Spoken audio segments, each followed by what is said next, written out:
Bonjour et bienvenue dans cet entretien qui reçoit aujourd'hui le Premier ministre, chef de gouvernement du Mali, M. Choguel Maïga. Bonjour, Monsieur le Premier ministre. Bonjour, Alain.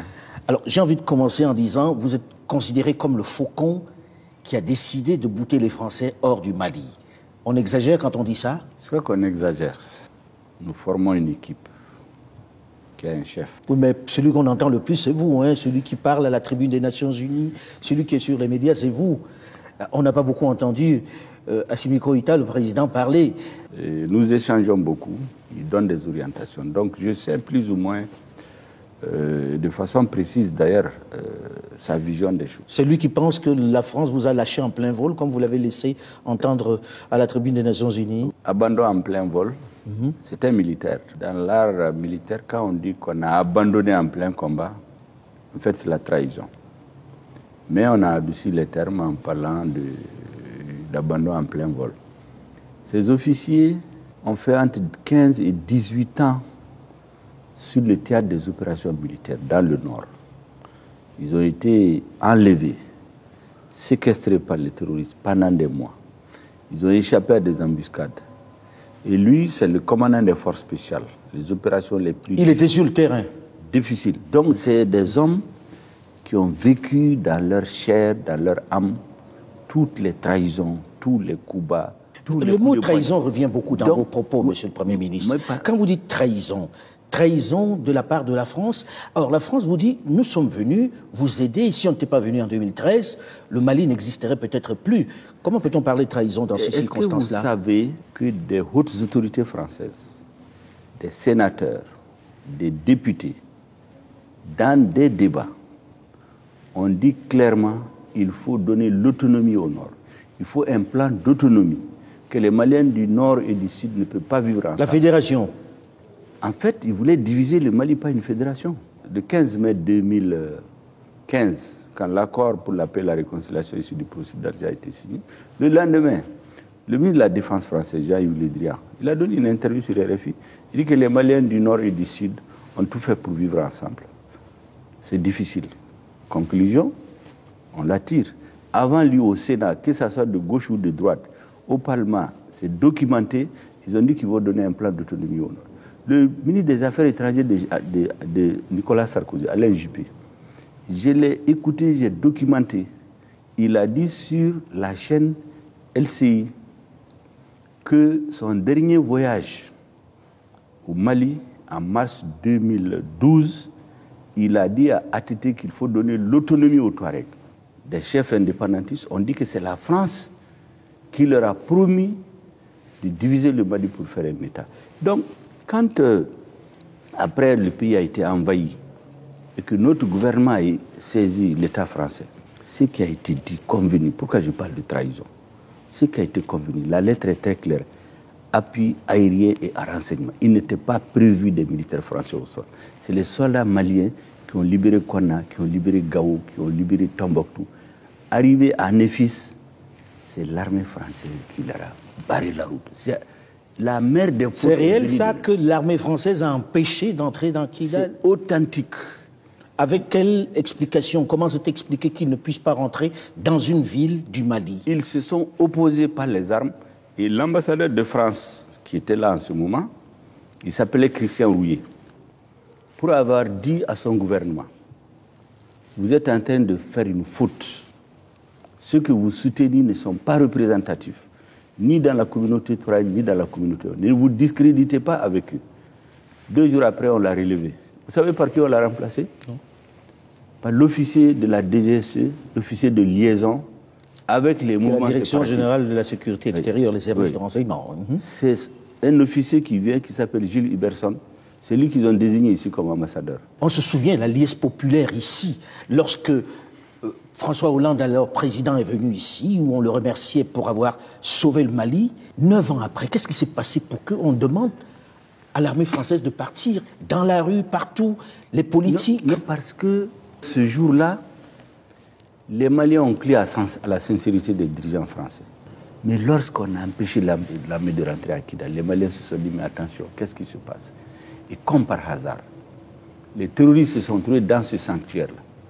Ils se sont préparés pendant 2 ans.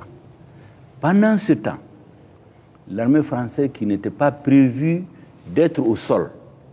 Pendant qu'ils interdisaient à l'armée malienne de rentrer au sol, ils amènent 4000 militaires avec un budget de 1 milliard. Mais est-ce que ce n'est pas avec l'autorisation du Mali? 4000 militaires, ce n'était pas prévu par l'opération Serval. Ce qui a été dit aux Maliens, ce n'est pas ça. 1 milliard de francs CFA par jour. Tout le reste est venu de ça. Est-ce que vous savez qu'Assimi Goïta, pour la petite histoire, fait partie des officiers qui ont été bloqués à la porte de Kidal? Ah. Les unités spéciales, ils ont pris un EFIS. Ils s'apprêtaient à donner l'assaut sur Kidal. Les Français ont bloqué. Qu'est-ce que vous faites maintenant que vous leur demandez de partir? Non, nous ne leur avons pas demandé de partir. C'est eux qui ont dit qu'ils partent.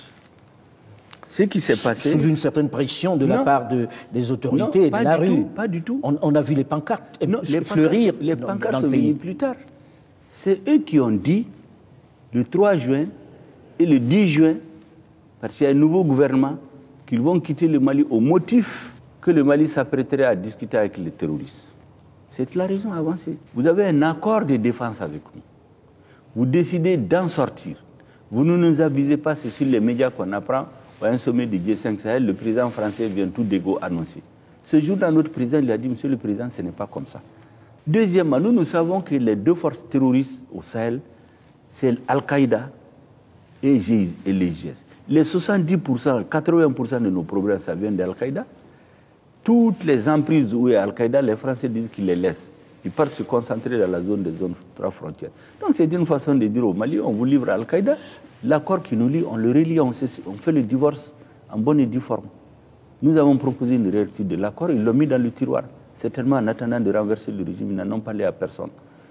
Et arrivé à un moment donné, ils se sont énervés, ils se sont mis à insulter nos autorités. Leur ambassadeur se livrait à des activités subversives ici. C'est pour ça que vous lui avez demandé de partir. Qui divisent les Maliens. Et lorsqu'ils sortent pour, de façon injurieuse, s'adresser au président de la transition, au chef de l'État malien, nous avons dit que c'en est trop. Surtout qu'on subodorait qu'il préparait un plan. Pour vous renverser, vous? Mais ça, c'était très clair. Vous? C'est renverser le gouvernement, toutes les manœuvres qui se faisaient. C'est pour renverser tout ce discours-là, ce gouvernement illégitime issu de 2 coups d'État. Mais il y a un gouvernement, le premier gouvernement de la transition, il est issu d'un coup d'État, mais ils l'ont félicité. On a entendu Hollande Macron dire qu'ils ont fait en 3 mois plus que l'ancien gouvernement qu'ils ont soutenu à bout de bras jusqu'à sa chute. Et maintenant, les mêmes disent, ceux qui les ont renversés, oui, ils ont fait en 3 mois plus que les autres n'ont fait en 7 ans. Et quelques temps après, ils disent, non, c'est un gouvernement issu de 2 coups d'État. Simplement parce qu'Assimi Goïta a dit, les Maliens sont en train de mourir depuis 13 ans. Est-ce qu'on ne va pas essayer autre chose? Nous avons décidé de diversifier nos partenaires. Ils partent, les soldats français. Qu'est-ce que vous faites? Comment vous allez vous en sortir? Comment vous couvrez ce vide qu'ils laissent? Mais le vide, de toutes les façons, ils ont commencé à le créer. Ils ont quitté les bases de Tessalit, ils ont quitté les bases de Kidal, ils se préparaient à quitter Gao, à Tombouctou, ils ont laissé Gao et Tombouctou. Mais ces bases-là, il fallait qu'on les occupe. Est-ce que vous les occupez aujourd'hui? Nous allons les occuper, nous en avons occupé déjà. Mais il va y avoir une période de vide, là. Mais il n'y a pas de vide. Nous avons déjà occupé ces bases-là, avec les moyens que nous avons. Nous avons la même armée, le leadership a changé. Nous nous sommes réorganisés. On dit aux Africains qu'aucun État ne peut vivre sans l'aide extérieure. Ça fait 2 ans. Aucun appui budgétaire à notre État. Et on ne vous a pas versé de l'argent, on ne vous a pas aidé? Personne. Et pendant ces 2 ans, on a tenu les salaires, on a augmenté les salaires, on a équipé l'armée. L'argent vient d'où? Plus que les 30 dernières années réunies. L'argent vient d'où? Ça vient du Mali. Là, on parle de la présence des mercenaires de Wagner. Sont-ils là, les mercenaires de Wagner? Et qu'est-ce que vous leur donnez en échange? Comment vous les payez? Nous travaillons avec des coopérants russes. Dans le cadre d'un accord. Est-ce que vous avez signé avec une société privée ou avec l'État russe? Je vous dis, nous travaillons avec l'État russe. Nous ne commentons, le président Poutine dit... Mais nous ne commentons pas les propos d'autres chefs d'État, d'autres journalistes, d'autres commentateurs. On a vu ici des avions cargo atterrir, avec des hélicoptères neufs qui sortaient. Nous avons les instructeurs russes qui sont avec nos officiers. C'est pas Wagner? Mais on n'a pas caché. C'est pas Wagner? Non, le mot Wagner, c'est les Français qui le disent. Nous, on ne connaît pas de Wagner. Qu'est-ce qu'ils vous donnent, les Russes? La coopération russe Et pas seulement les Russes, comme je vous l'ai dit. On va arriver aux autres. Nous ne sommes pas seulement avec les Russes. Il y a qui d'autre? On sait qu'ils ont des problèmes géostratégiques avec la Russie. Nous, personne ne va nous entraîner dans un combat qui n'est pas le nôtre. Nous, on cherche à sécuriser notre population. On obtient avec la Russie, qui est un partenaire stratégique depuis 1960, qui a formé 80% de nos officiers par le passé. Amadou Toumani Touré, il a fait sa formation en Russie. Bandao a fait sa formation en Russie. Assimi n'a pas fait la Russie. Donc aujourd'hui, vous êtes aidés par les Russes. Comment vous les payez? On les paye par l'argent des Maliens. Vous n'avez pas donné de mines aux Russes? Non, mais on n'est pas dans ce jeu-là. Ça, c'est des procès qu'on nous fait. Supposons même qu'on donne une mine. Mais c'est nos biens. On ne peut pas nous interdire. Et rien ne vaut la sécurité des Maliens. Tout ce qu'il faut donner, si les Français avaient joué franc jeu, au lieu de dire on les aide et on nous tue, et on inocule, comme j'ai dit, le virus du pétainisme, c'est-à-dire la défaite. Vous entendez, les Africains ne peuvent rien sans l'Europe, sans la France. Ça fait 2 ans qu'on tient debout. Ça fait 2 ans qu'on équipe. Ça fait 3 mois, nous avons préparé pendant 6 mois la grande offensive à partir du 28 décembre. Et du 28 décembre à aujourd'hui, nous avons détruit plus de bases terroristes. Parce qu'avant, ils envoyaient des éléments aller attaquer des petits checkpoints, aller attaquer des douaniers, des villages. Aujourd'hui, on est allé au cœur du terrorisme pour détruire les bases. Est-ce que vous gagnez du terrain? Nous gagnons du terrain. Quels sont les villages que vous avez libérés? Par exemple, vous avez un village qu'on appelle, qui est dans le cercle de Nyono, qui était occupé depuis 2 ans. Ça vient d'être libéré. Vous avez Djenné qui vient d'être libéré. Vous avez les populations reviennent? Les populations reviennent. On a 350 000 réfugiés depuis plus de 9 ans. En quelques mois, 50 000 sont retournés. En 2 semaines, 20 000 sont retournés, volontairement. Est-ce que vous pourrez tenir ces positions? Est-ce que vous en avez les moyens aujourd'hui? Sans l'armée française, comment vous allez faire? Puisque l'appui aérien n'existe plus. L'armée française était déjà partie, je vous dis. Barkhane s'est venu se substituer à Serval en disant que leur objectif, c'est de contenir le terrorisme, ce n'est plus de le détruire, d'aider l'armée à monter en puissance et enfin aider les populations, faire du social. Là aussi, c'est un échec. L'armée n'est pas montée en puissance. Monsieur le Premier ministre, il y a plusieurs partenaires, vous avez dit. La Chine est partenaire aujourd'hui? La Chine est partenaire, bien entendu, nous ne le cachons pas. Nous ne parlons pas de tous nos partenaires en matière de défense, comme les Français font la fixation sur la Russie. C'est pourquoi nous parlons de la Russie. On sait que la Chine, généralement, fait des échanges en matière de mines. Là aussi, vous n'avez pas donné de carré minier. Comment vous payez ces États-là? Vous savez, est-ce que ça devait intéresser quelqu'un? Comment est-ce qu'on trouve l'argent dans notre pays pour nous équiper?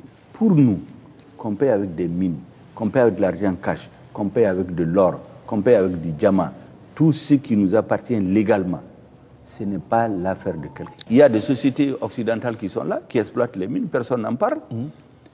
Je n'ai jamais dit que c'est des mines qu'on a données à des Russes ou des Chinois. Je dis même si on le fait, qu'est-ce qu'il y a de mal dans ça? Monsieur le Premier ministre, ils sont un certain nombre à se poser la question de savoir maintenant que les Français sont partis, est-ce que vous allez vous en sortir? Militairement, nous allons nous en sortir. Nous avons pris toutes les dispositions. Nous allons assurer la sécurité de notre population. Déjà, il y a des résultats sur le terrain. Je viens de vous parler du nombre de personnes. Pour la première fois, il y a une inversion. Il n'y a pas d'émigrés. Les gens se retournent chez eux. Monsieur le Premier ministre, pourquoi est-ce que vous faites l'objet de sanctions de la CEDEAO? Pourquoi vos voisins, avec qui vous commercez, avec qui vous êtes dans un même organisme, vous sanctionnent au point de vous fermer les portes? Il y a une contradiction fondamentale entre la CEDEAO et nous. La CEDEAO veut ramener les élections à un processus purement électoral, pour ne pas dire électoraliste. Maintenant, si vous voulez qu'il n'y ait pas de coup d'État encore, il faut vous attaquer aux causes de l'insurrection. Ce qu'on veut nous amener... Mais pendant 5 ans, ça fait beaucoup. Non, personne n'a dit 5 ans. 5 ans, c'est une suggestion, une proposition venue des assises nationales. Aujourd'hui, on peut faire combien de temps? Aujourd'hui, nous avons sur la table des discussions, nous avons des chiffres en tête qui doivent être discutés avec la CEDEAO. On le leur a dit. Quel délai à peu près? Ils ont refusé, ils ont dit maintenant, comme il y avait un projet de vous renverser, comme vous nous avez donné l'occasion, on va faire un embargo et dans 10 jours, vous allez tomber. Maintenant qu'ils ont constaté qu'on n'est pas tombé, ils vont venir, on va discuter entre nous, Africains, on va trouver une solution. Je ne peux pas vous dire aujourd'hui. Donc là, pour l'instant, vous êtes ouvert à la négociation avec la CEDEAO. Absolument. Comment vous arrivez à survivre avec ces sanctions aujourd'hui? Comment vous pensez que ça peut durer? Je viens de vous le dire, qu'on a inoculé chez les Africains le virus de la défaite. Est-ce qu'aujourd'hui, on ne doit pas arriver à assouplir un peu les positions? Mais nous sommes d'accord pour les assouplir, mais on ne peut pas nous conduire au suicide. La CEDEAO veut qu'on organise des élections sans nous attaquer aux sources du soulèvement. Ça fait 4 coups d'État en moins de 30 ans. Pourquoi? Parce qu'on ne règle pas les problèmes de fond. La démocratie ne se ramène pas aux élections. C'est ce que la CEDEAO veut faire. Et deuxièmement, quand vous voulez instaurer un état de droit, vous respectez un minimum de droits. Aucune disposition de la CEDEAO n'a prévu un embargo. Aucune disposition de la Banque centrale des États d'Afrique du Sud n'a prévu ce qu'ils sont en train de faire. Il y a la Convention des Nations Unies sur les pays sans littoral qui interdit un embargo contre un pays sans littoral. Comment vous voulez violer les règles communautaires, les règles internationales, les règles nationaux pour dire que vous voulez instaurer un état de droit? Parce que vous voulez juste renverser le régime, amener des gens... Tout ceci est aujourd'hui devant la Cour de justice. Monsieur le Premier ministre, certains disent que c'est vous le problème, que vous avez un projet, que vous avez un programme, vous avez une ambition présidentielle à la fin de tout ceci. Que répondez-vous? Aujourd'hui, j'ai une ambition. C'est de réaliser la mission que le président de la transition m'a confiée pour conduire le gouvernement. Vous ne vous rasez pas le matin en pensant que vous serez le prochain président? Moi, je suis un croyant. Chaque homme suit son destin. Dieu a créé les conditions pour que le président porte sa confiance en moi. Mais vous ne serez pas candidat par hasard? Mais moi, je ne rentre pas dans ce débat. Nous voulons d'abord sortir notre pays de la... Le Mali est tombé, couché, humilié. Nous voulons le soigner, le faire asseoir, le faire marcher, le faire Mais vous ne pouvez pas le faire sans vos voisins. Mais nos voisins... Et vous êtes fâché avec vos voisins? Mais nos voisins, on n'est pas fâché avec eux. Ils ont compris, je crois, leur tort. Le centre de gravité de notre pouvoir, ça doit être le peuple. Le jour où le peuple n'est pas d'accord avec nous, nous tirerons les conséquences. Les autres dirigeants, ils avaient peur de parler. Parce que quand tu parles, quand la France est fâchée, tu ne seras plus rien. Nous avons décidé d'expliquer à notre peuple. Si le peuple nous dit demain qu'il n'est plus d'accord avec nous, le lendemain, on tire les conséquences. Ce peuple veut être libre et nous allons le libérer. On va terminer là-dessus, Monsieur le Premier ministre. Nous arrivons au terme de cet entretien. Merci, Monsieur le Premier ministre, de nous avoir reçus. L'actualité continue sur France 24 et RFI.